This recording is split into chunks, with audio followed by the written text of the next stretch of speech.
Good evening, everyone, and thank you for joining us this week for Facebook Live with GAE. I am Lisa Morgan, a kindergarten teacher in DeKalb County and the current GAE president. I'm Sharon Doe, a physics teacher in Augusta, Georgia, and I'm the current GAE vice president. And I'm Carly Shaw, a physical science teacher in Fulton County, Georgia, and I'm the current secretary treasurer of GAE. And I'm Joe Fleming. I'm the lobbyist for GAE at the state capitol. So, Joe, Monday was crossover day. That day, traditionally, that a bill has to pass either the House or the Senate and cross over to the other side to be considered this year. So can you tell us what happened with crossover day? So the big news for us is that the House voucher bill, HB 60, the proponents of the bill did not have the votes to pass it, even though changes were made, yes ma'am, to the Bill and Rules Committee several times to try to get it into a position where more Republicans could support it. They were unsuccessful in doing that. So in the end, they decided to save themselves the embarrassment, and there was never a vote on HB 60. And I give GAE most all of the credit for keeping that bill from being voted on. Our members responded by phone call, waves of emails, text messages, personal contacts, and it really made a difference. Put Republicans in a situation where they understood how this would damage public education in their district. Lisa's worked a lot with the school superintendents. They were also very important in this. And I think connecting superintendents to legislators was another key important part of this victory. But this is just a one-day victory. The Senate bill has its own voucher legislation. We've written about that before, and we'll be writing about it again. That's Senate Bill 47. 47 is different in some ways. HB 60 would have created a third new voucher mechanism. SB 47 is more interested in expanding the existing voucher program in Georgia. It adds 7,000 new medical conditions that would allow students to qualify for private school tuition vouchers from the state. It has the same kind of or that we wrote about in the House bill, and in the sense that an or in that bill essentially opens up the private school special needs voucher to virtually any student in Georgia who's been here for and been enrolled for one semester, or at least even one day for the FTE count that may have occurred on that day. So once again, it's kind of couched in the notion of it's helping kids with very serious medical conditions, but in the end, if you read the bill carefully, it's open to almost any kid in public education. And the costs with that are going to be extraordinary. It has almost no accountability and transparency in the bill. The current law really has very little accountability and transparency either. The only transparency or accountability you can find in the bill is that it creates a panel of parents of students that are receiving private school vouchers to convene, and also a survey of parents to decide if they're happy with their private school experience. That's no accountability virtually. So we think the bill is harmful to public education. Again, it's taking money directly away from our school systems and putting it in the hands of private schools in the name of helping special needs students, but in reality, it's open to virtually every student in Georgia. So that bill has passed the Senate. It had 3 Republicans oppose it in the Senate. It's going to the House Education Committee. I'll tell you that the House Education Committee is meeting tomorrow. This bill is not on the agenda, but agendas change within moments and are often advertised as bills to be discussed at the discretion of the chair. So it is possible this bill could come up tomorrow. It will certainly be there representing GAE's interest. But at some point soon, there'll be a House Education Committee on SB 47. And we will be asking our members to do what they did, which was so effective against House Bill 60 in stopping SB 47. Will we have one of those click and send a letter to, like we did last time? If you like it, Carly, we'll do it exactly the same way. Okay, good. Yeah, I think we are making improvements there. Certainly the volume was there. Numerous legislators testified in the House Education Committee on HB 60 that the volume of calls was overwhelming. Some members didn't like that. Some recognized that that's democracy. Voters having their voice heard, teachers having their voice heard on important issues. So yes, we will be doing a call to action soon. As I mentioned, HB 60 and SB 47 are different ways to skin the cat, but with the same result. But we need to have our message targeted to what SB 47 does that HB 60 didn't do, or vice versa in that case. I will point out again that in the House Education Committee, there were 4 Republicans and all but 1 Democrat who voted against the House voucher bill. So even at that point of the game, we knew there was significant Republican concern with the voucher legislation. So we'll see where we go. I'm hoping that the members say, we just saw a voucher bill and we weren't really keen on it. And I'm not sure we want to bring up another, but yeah, we'll be engaging our members for certain. So yeah, Carly, it was 2 clicks we had to do to send out. Okay, 2 clicks. 2 clicks. So everybody get ready, because you're going to be doing 2 more clicks multiple times. Joe, I know the answer to this question, but I think our members watching need to hear this. You and Grace were at the Capitol every day. I was working the phones and emailing every spare moment. Were other educational organizations there this week when we were trying to stop this bill?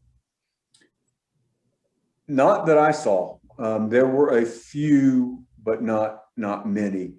COVID does play a part in that, but I didn't see the boots on the ground that I would have liked to see from some of the other educational associations in Georgia.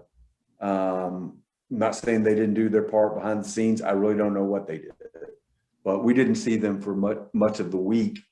And I pray that COVID is not the reason that we didn't see them. But GAE was right there front and center, working legislators, talking to members who had concerns, but were not quite sure if they were going to vote yes or no.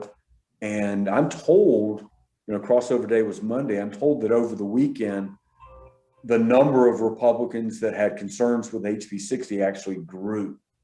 And I think that's a culmination of some of our activities, and also members and superintendents catching up with each other and realizing that this is bad for their district, for their school districts. That's right, because GAE is really on the front lines of everything. We're on the front lines of education. We're on the front lines of advocating for the children in this state and the educators in this state. Absolutely. I'm very proud of the work that Grace has done. Lisa has immersed herself full-time virtually in this cause, and it's important for us as a policy issue. There's certainly other bills pending down there that we're engaged, but stopping this would be an important win for the session and for GAE and for public schools and kids, in our opinion. Yeah. So House Bill 47 expands the current special needs vouchers to include children who have a 504 plan. Correct. And the special needs voucher, they have an IEP. And the thing that is very concerning to me about this for our students, the very disability they have that they need accommodations for, that they need specialized instruction for, they waive their rights to the accommodations and the specialized instruction when they accept the voucher. So we're saying you need accommodations, you need specialized instruction. And the proponents are saying, and you can't get it in your public school, which we know we're required to provide it in the public school. So you were going to take the money and leave the public school where they're required to provide this to you and go somewhere and you're waiving your right to get what you need. And when it comes to 504s, you can get a 504 plan for a temporary condition. Yes.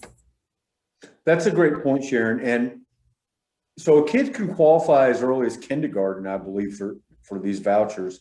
If they have a 504 plan, that could, and in many cases is resolved, they will keep that state paid private school tuition for as long as they're in school. So you could have 17 years of private school education paid for by the state for something like a broken arm that may be resolved in a matter of weeks or months. Last year's voucher bill in the Senate was heavily into the notion of including 504s, and experts testified that 504 plans generally have a lesser standard to meet than individualized education plans. They are often reserved, they're often temporary. So, I think 504s is not probably the best way to address the issue of kids with some of these very, very serious medical conditions. Well, I want to object to part of what you just said. You said a child could basically have 17 years of private education paid for with one of these vouchers or scholarships. But those vouchers or scholarships do not provide enough to pay for a private school education, nowhere near enough to pay for that private school education. Yeah, you're correct. Which is why the families that most use the current voucher program are wealthy white families with male children in metropolitan Atlanta, because they view it as a way to reduce their existing private school tuition that they're paying for their kids. They realize it's not going to pay everything for like St. Francis School in Roswell, but it helps them lower the bill, especially when they couple it with the tax credit that Georgia offers for private school tuition. But you're right, the money is very seldom enough to give working families the hope and the money that they would need to fund those kind of tuitions at those kind of schools. It's not enough to make the difference they claim it's going to make. That's the thing. It's absolutely not enough to make that difference, but it is taking that money away from the public school. Sure. And when what we often see happen as a teacher in a public school is a student will go to a private school under some scenario, and they'll find that they don't meet their needs, so they'll end up re-enrolling their child in public school again, where we will be providing for their needs, and the money is now gone, and we're no longer going to see it because it went with the child to the private school, and when the child comes back to public school, the money doesn't come with them. And what I think parents need to realize is that these private institutions have no obligation to provide those services for them, because they're not going to be held accountable as the public schools are. Yeah. Well, I pick on St. Francis in Roswell for a reason. It's a very elite private school. It's the private school with the highest number of voucher students in it in the state. Their tuition, if I remember correctly, is around $23,000 a year, but they also charge about $7,000 in fees, student fees, athletic fees, parking fees, whatever. and that's well out of the range of most families.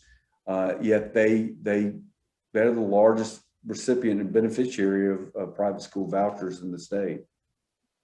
So basically what they've done is found out how to get a discount on their child's tuition. That's right. And they're trying to legislate that. Yeah, and one thing, Joe, that I will point out that is different in this than what it was previously. Previously, in order to qualify for this special needs voucher, the child had to have been enrolled in the public school the previous year. That requirement's no longer in here. It just says they have to be a resident of Georgia for 1 year. So they can live in Georgia, start attending the private school from the beginning, and have never attended a public school, and they're eligible for the voucher. I find it interesting that the maker of the bill has his own school. Oh, that's the other one. That's the one we beat. Oh, well, Actually, it's interesting. The sponsor of the Senate bill is from Dahlonega, Georgia. And in his remarks to the Senate Education Committee, he is a child that he wanted to consider private school options for, that has some conditions. I'm not sure what they are, but this is information he volunteered in the committee. But there were no alternatives in his area. His kids would have to leave Lumpkin County, which is where Dahlonega is, and go to probably Forsyth County in a whole different community, whole different demographics. So the money not only leaves the public schools, if he had enrolled his child in a private school alternative, the money would have left the Lumpkin County schools, would have gone to Forsyth private school, and would have left the community, would have just been taken out of Dahlonega altogether to the benefit of the school in another community. So that's, especially for legislators in districts where there are no or very limited options, the bill is really especially harmful, because again, that money could be taken out of Lee County and moved to Dougherty County in South Georgia, and again hurt the Lee County schools and the community by leaving that, since public schools are often the hub of community activity. And then I don't think there's anything in the bill that specifies that that money has to be used for the education of the child. Once that money is there, I think it can be used for other things, like recruiting for sports and things like that.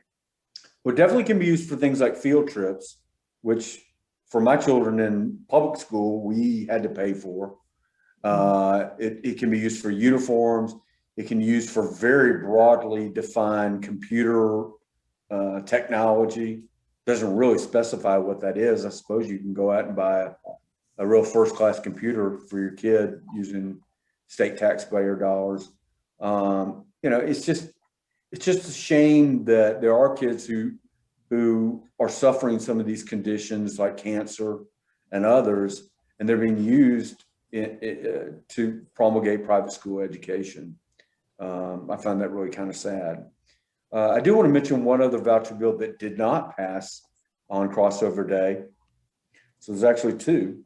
The other one was an attempt to expand the existing tax credit that parents can get for sending their child to private school. There's a tax credit for sending your kid for private school. Would have increased the amount of that tax break to $150 million a year, and would have extended the sunset on that bill. That was House Bill 142. It had a hearing in the Ways and Means Committee, but never passed. That is another of the two voucher programs. That's the second one that we often refer to as the tax break you get. So you can couple that with your private school voucher, and you really are saving money on existing private school tuition. Okay, Joe, let's move on. Two voucher bills are done. We've got one more that we're going to be clicking and calling and texting to defeat. Yeah, 2 clicks. It's simple. What we've all heard. Let's talk about the American Rescue Plan. Let's talk. That's some good news for education. Let's hold that good news and finish state. Can we finish the mess at the Capitol and then go to Washington?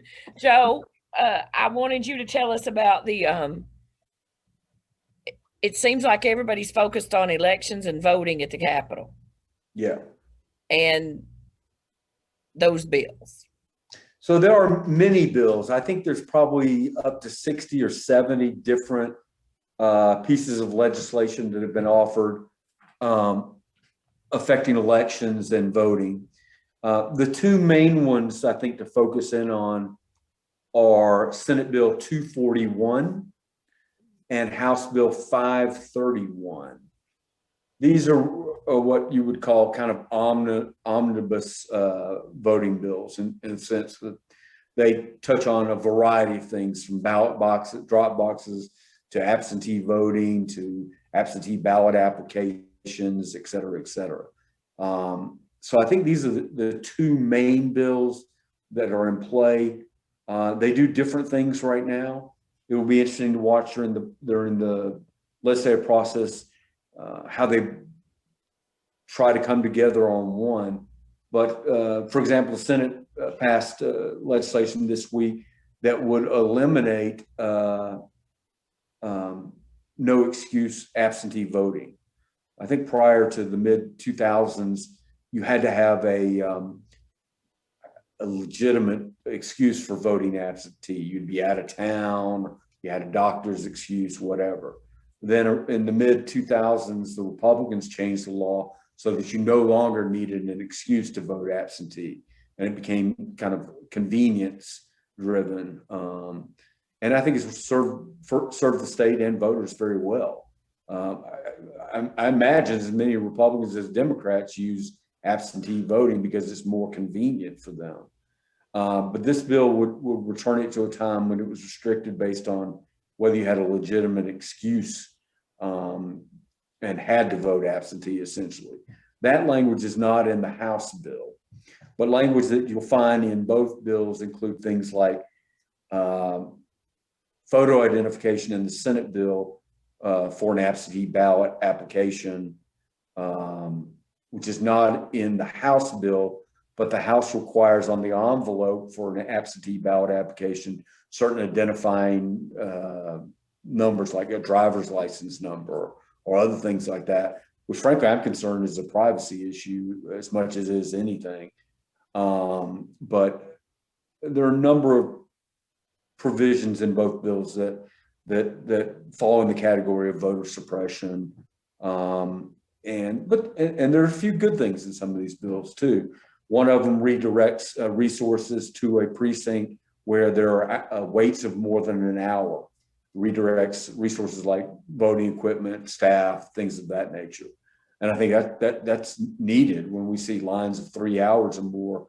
Even an hour, you really shouldn't have to wait an hour. And if we have the technology and the ability to redirect resources to an overwhelmed precinct, we certainly want to do that. But generally, these have come out to be partisan in their in the votes on them. Almost all Democrats have voted against the Senate bill, and all Democrats against the House bill. Of course, the Republicans still run both chambers. But it was interesting that on the absentee ballot excuse or no excuse to vote, the lieutenant governor, a Republican, refused to preside over the Senate during that vote because he's so strongly opposed to the notion of eliminating no excuse absentee balloting. And I think he was joined by 3 or 4 other Republicans as well. So, these are contentious bills. There's a lot of heat and a lot of sparks going on them, but they're important, and they're important to look at these bills because they affect our democracy in Georgia, how people vote, what kind of obstacles we may be putting up to make it harder for people to vote. So the 2 main ones, again, that we'll be tracking are House Bill 531, which did pass the House, and Senate Bill 241, which did pass the Senate. So, And Lisa, as far as I'm concerned, if you want to post that link to the list of bills Yep, that are being posted, that's fine with me. okay, so what I'm posting for you all is a document that is specific to the voter rights bills and the limiting thereof.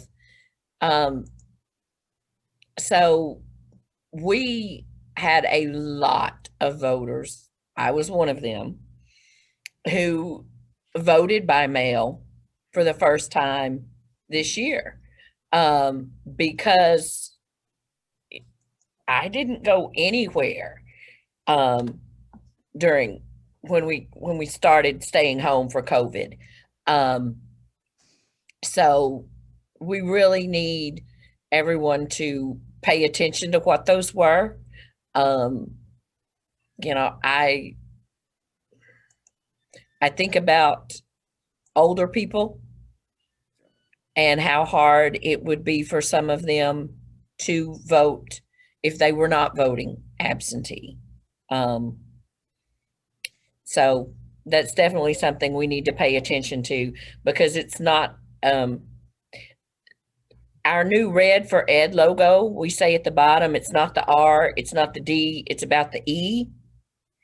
And in this situation, it's not about the R or the D, it's about the V and your vote and your right to vote. So, and there's a lot of misinformation about all the bills. You know, it was reported, and it may have been in the bill at one time that weekend voting was going to be eliminated. The House bill does not eliminate it, and does not eliminate, for example, Sunday voting, but they create kind of an either or diagram to go through. If you're open for 2 Saturdays, you can't open on Sunday. If you do Saturday and Sunday, that's okay. We're going to certainly be tracking these closely and give you the latest updated information. But I don't think we've seen the last of changes to these bills. okay. Yeah, because that was one that I was thinking about. If you're saying you can be open on Saturday but not Sunday, Jewish families and other families have religious services and do not have religious services on Sundays. So So Republicans are often, you know, keen on talking about local control. So Yeah. what may work in Fulton County may not work in Cobb County, you know, but Right. Yeah. Okay. So that's our update all about the Georgia legislature. And I'm going to go ahead and depress us because, Sharon, I want us to end on the good news. So a couple of things. Let's talk about COVID for a few minutes because we really got to talk about the vaccine, y'all. I And got how my people. vaccine Monday. You got your first shot Monday, Carly? My county is actually preparing a day for the teachers to get their shot. And I signed up on that day, and we don't have to take off work to do it. They are doing a remote learning day for students while the teachers are getting their shot both times. Okay. So that's fantastic. I'm very, very excited that my county did that. We didn't get a raise, but we're going to get a shot. We're going to get your shot.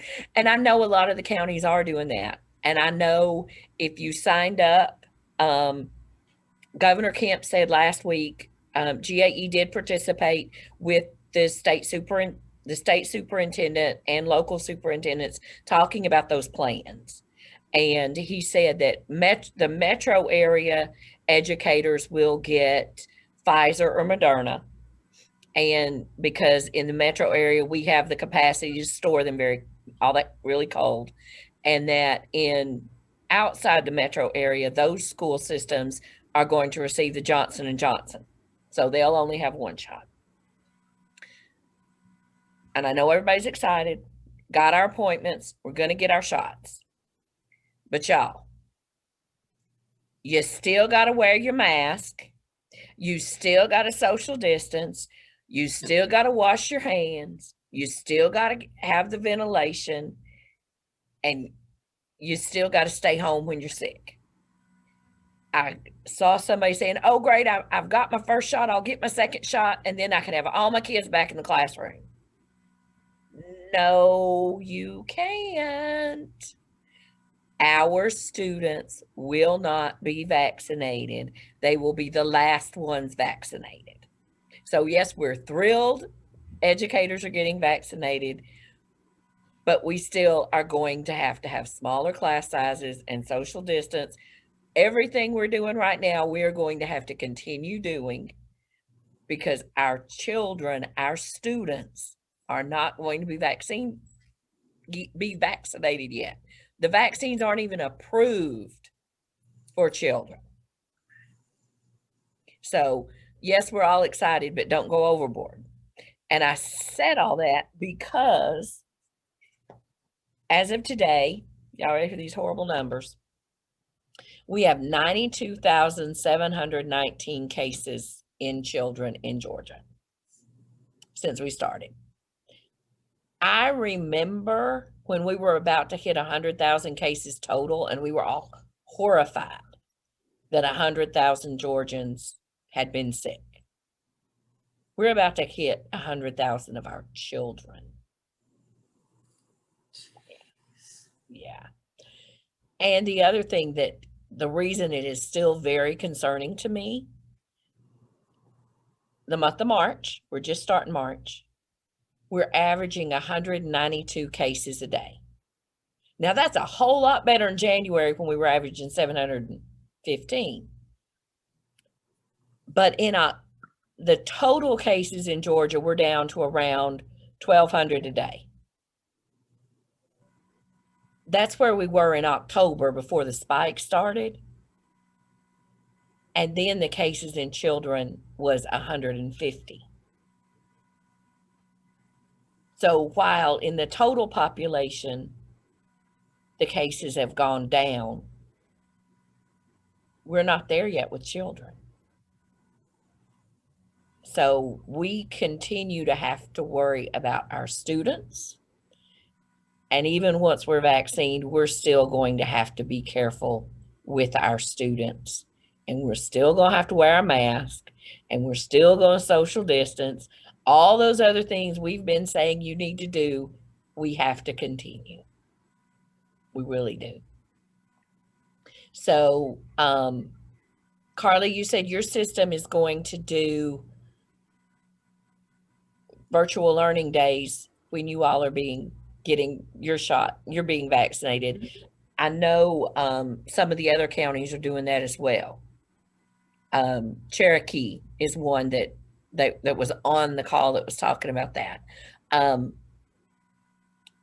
Let me ask y'all, because you're in the building, is everybody in your building as excited as we are that they can be vaccinated now? No. Mm-mm. There are a lot of people that aren't ready to be vaccinated.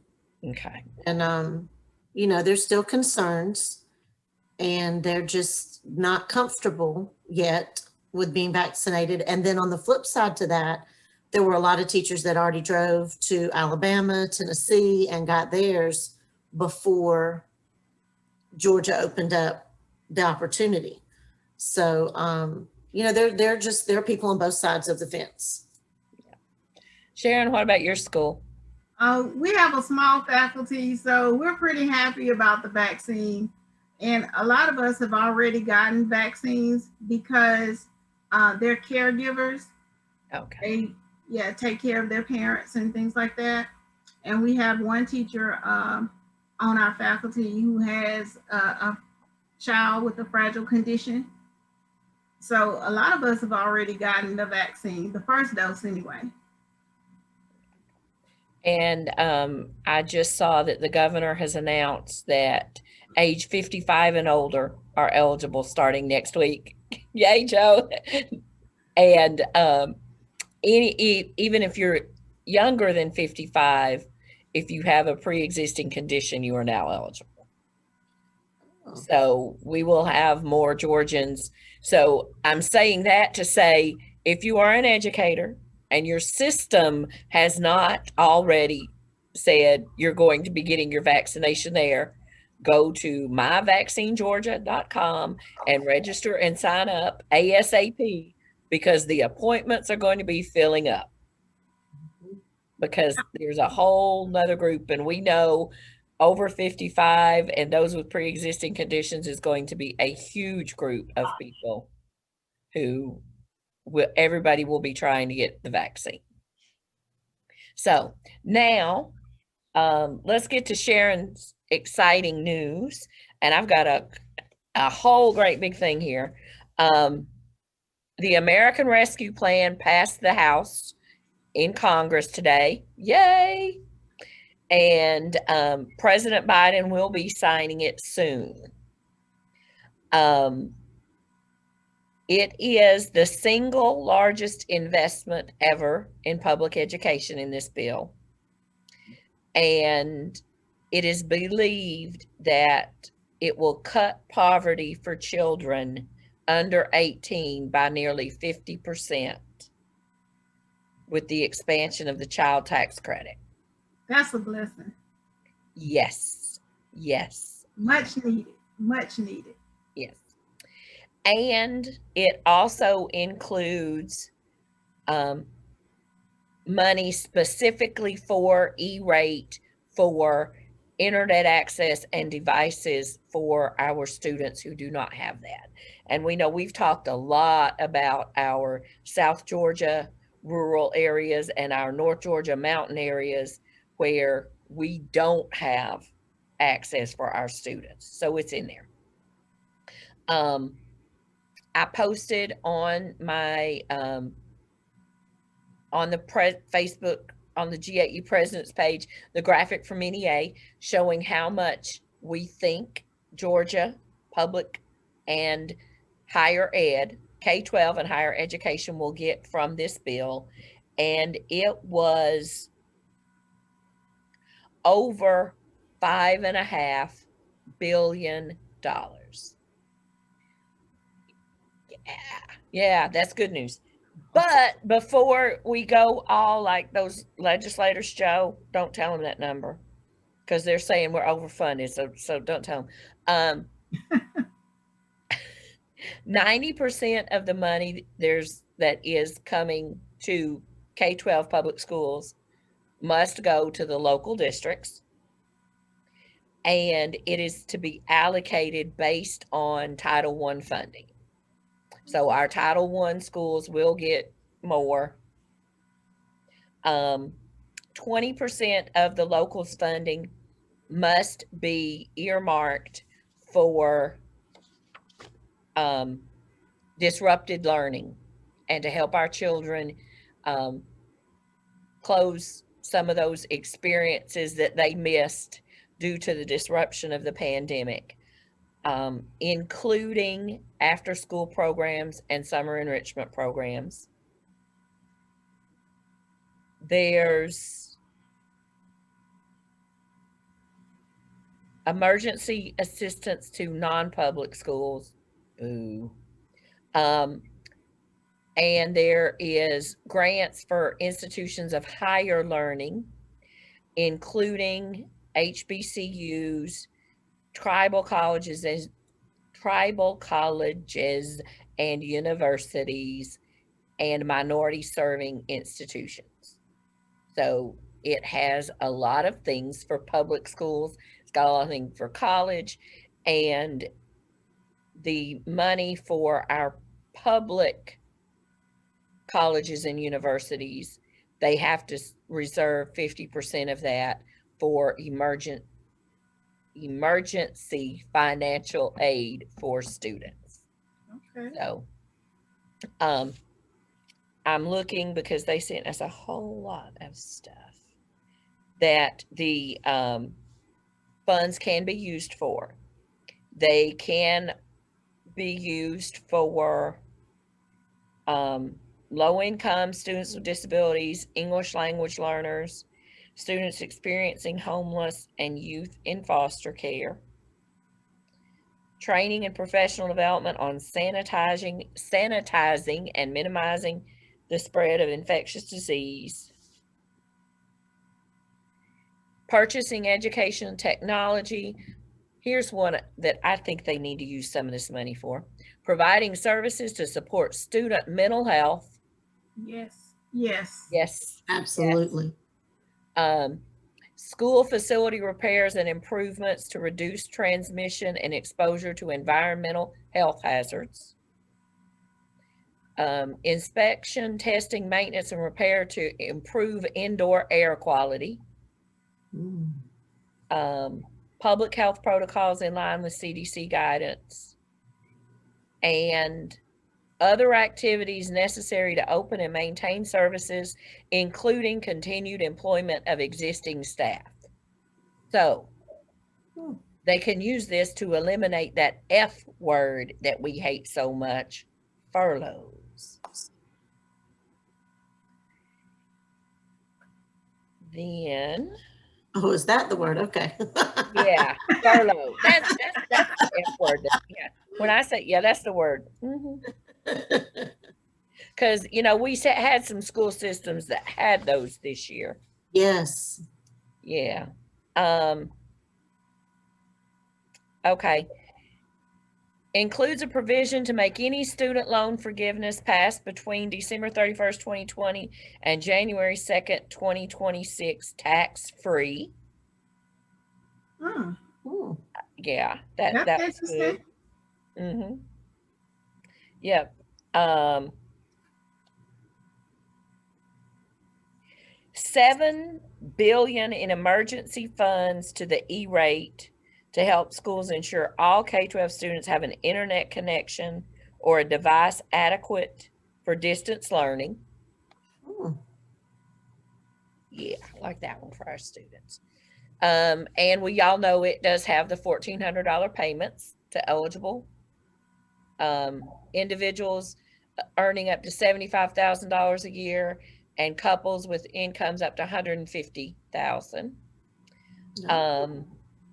And eligible dependents, including adult dependents, would also receive $1,400.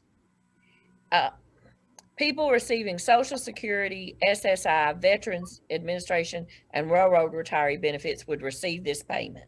And that's new.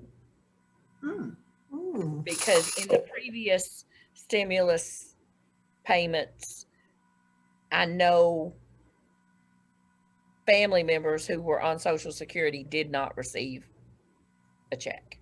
They did not receive a stimulus payment. Now going back to the other, was there a income cap? Yes, there's an income cap. Individuals making over $80,000 or family couples higher than $160,000 would not receive the new stimulus.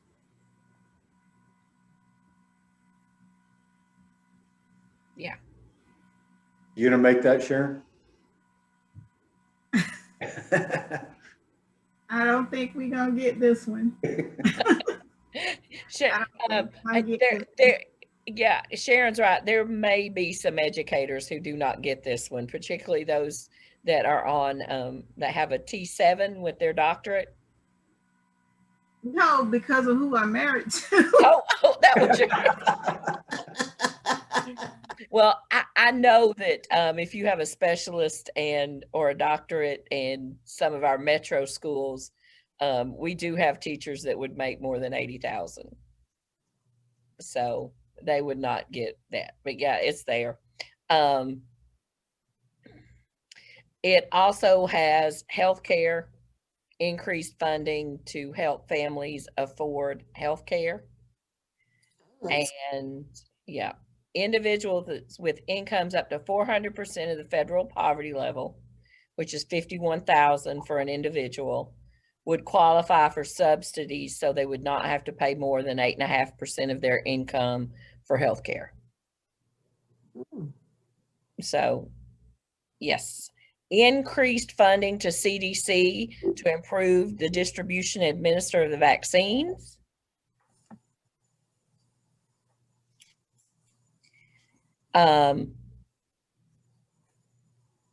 establishes federal employees can take emergency leave.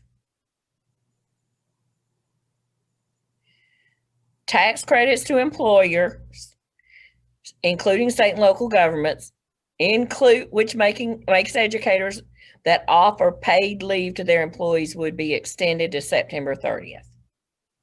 So if your school system offers paid leave for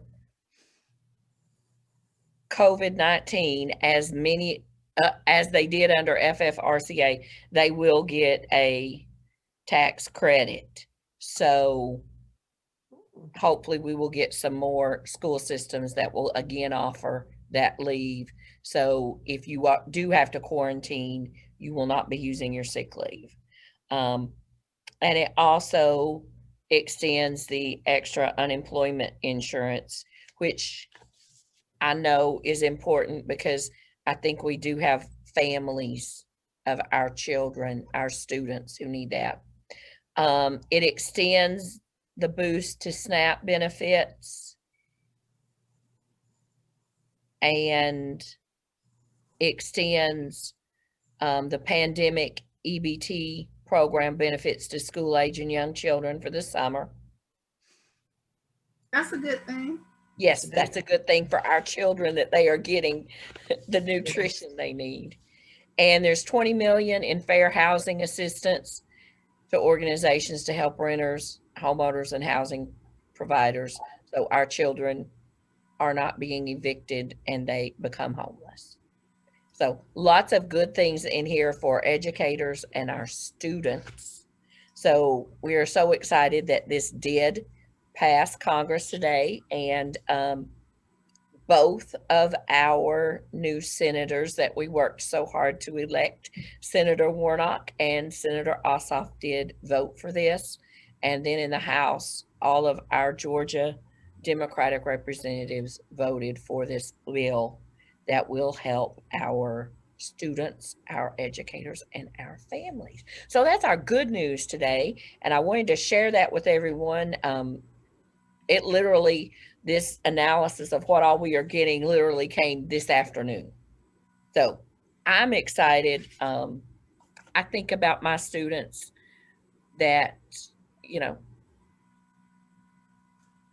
I had students that during the school year became homeless, and it was horrible for them. It obviously was horrible for their families, but it disrupted so much for them. So if we can prevent some of those things from happening for our students, goodness gracious, they're already surviving a pandemic, you know? So that's an important thing to mention, because we've talked about how difficult this pandemic has been. And so many times we forget to recognize how difficult it is on these kids. None of the teachers have ever done this before, but none of the students, no one has done this as a student before. right. Had to go through virtual learning and having to go through a pandemic and all these, rules and regulations and things that have come about. And I really think our students ought to be commended for the efforts that they're putting forth. At least most of them, they're supposed to do to get their work done, and hanging in there throughout all that has taken place this year. It's been a really rough and trying year on everyone, but I just want to shout out to the students, because it's especially difficult for them and their families and at home. Right. I just wanted to mention that, because I don't feel like they've gotten enough accolades for what they've done. And Carly, I think you are absolutely right. And I think those students that are still, have the energy and the ability, the capacity to still be doing everything that they are doing for school, it's amazing. And sometimes those that aren't there, we need to have some compassion for them as well. Yes. Because it's hard. It's hard, and they're experiencing the same things we are. And, before the pandemic started, I know my school, we were talking and we were having professional development about trauma-informed instruction. and how to assist our students. Well, hello. It's all our students now that are experiencing trauma, Mhm. and we're going to have to be ready to deal with that. Saturday will be the 1-year anniversary, Yeah. the closing of public schools by the governor because of COVID and the General Assembly shutting down. Yeah. All happened on March 13th. Yeah. Yeah. I was, March 12th last year, I was at a GAE meeting when we began to get the messages on our phone blasted out from our school system that we would be closed. And we had a teacher work day on that Friday. So, March 12th was when our school system said we would be closed for 2 weeks, and 2 weeks turned into a year. Yeah. So we've been dealing with this for a year. Wow. Yeah. Yeah. Wow. So, and let's not be here another year. I'm going to go back to what I said before.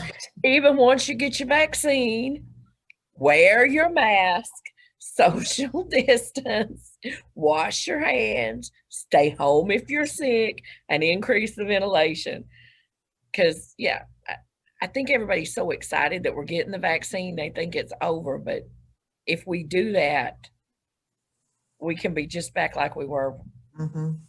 And I hope people just don't relax and start doing what they were doing pre-COVID. Yeah. Even though, it's been announced that it may be okay for people who have been vaccinated, as long as you wear your mask and everything to congregate.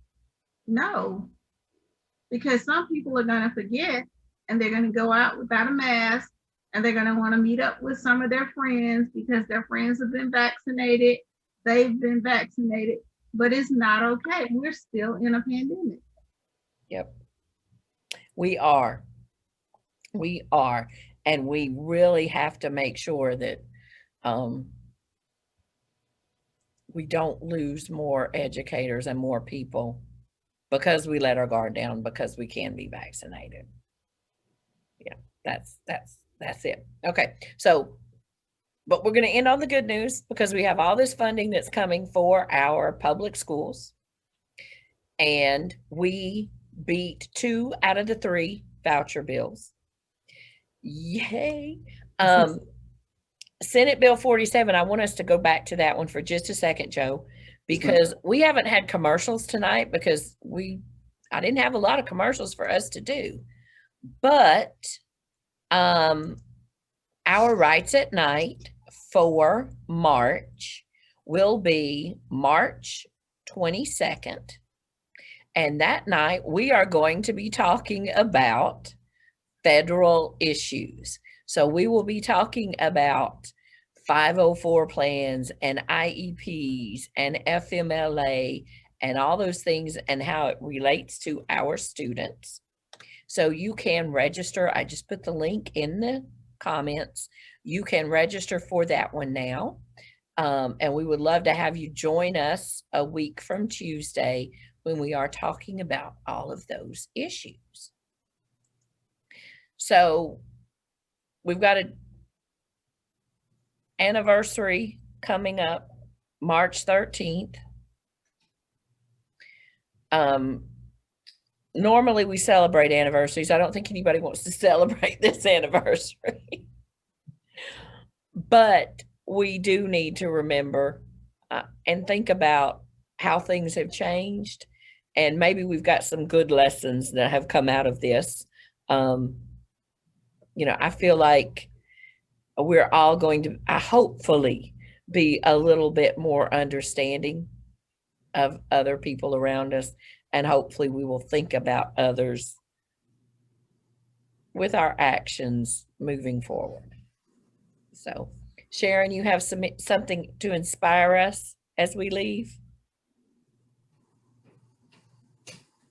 You're muted, dear. I don't know if it's inspiring, but it's definitely something to look forward to, especially for people who have older relatives. And now that we're able to get our vaccines as teachers, what I would like to do is when I get my second vaccine, go and visit some of my aunts who I grew up with that I haven't been able to visit. I've only been able to talk to them on the phone.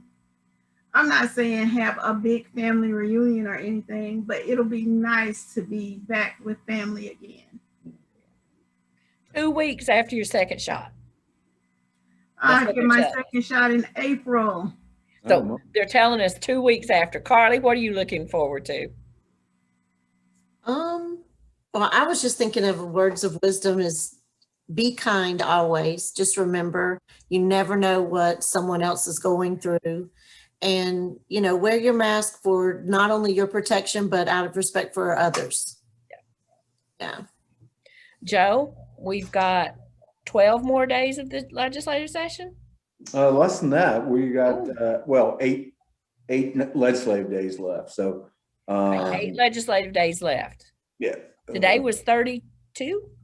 I believe that's right. I forgot to put the days into my calendar because I have to look it up.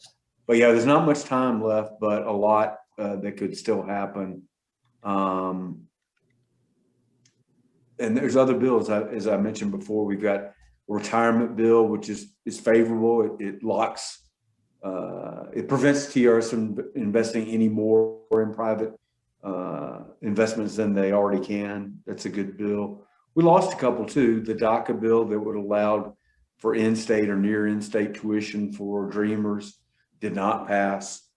We still have gender and athletic bills that may be resurrected. The House didn't pass theirs. So there's a lot yet that still could happen in the education front. There is a meeting tomorrow morning at 8 o'clock of this, what was that today? Senate, my days are running together, of the Senate Appropriations Committee on Subcommittee on Education, which is beginning to look at the numbers from the House on education. It looks like we're going to take another second year of $400 million cuts from the state, which to me puts the state very close to failing to live up to their constitutional obligation to adequately fund public education. Remember that, so with this back-to-back $800 million 2-year cut to education, you're almost at $11 billion that has been cut from QBE and public education since 2003.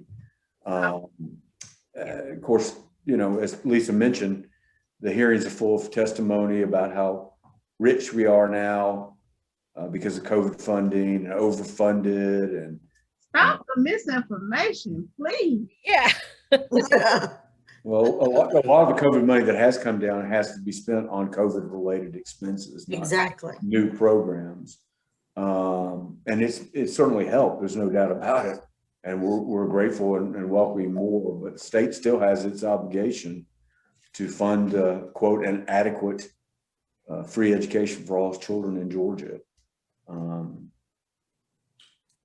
Yeah, and there's already discussion about whether we ought to revisit the inequities in school district funding and the state's portion of that. So we'll see. Okay, and I was looking to see what let's see. No, it's not telling me what day we are on. Monday, March 8th was the 28th day. So today should have been the 30th day. So we got 10 days left then, right? Yep. Okay. So 10 more days of our legislature. And next week we will be back. Probably won't have as much good news about federal bills passing, but we will have our almost a sine die legislative update, and also be talking about more things happening in GAE. And hopefully by then we will have done our 2 clicks and defeated another voucher bill. So everybody do please look for your legislative alerts. They will be coming to you via email. Some of you may be getting a text that we need you to call about this voucher bill. And some of you may even be getting a phone call from us saying we need you to call your representative and we'll patch you through. Please talk to them and tell them keep public funds for public education. And it's not the R, it's not the D, it's about the E for education and our students. So we'll see you again next week at 6:30. Everybody have a great evening. Bye-bye. 2 clicks. Be ready.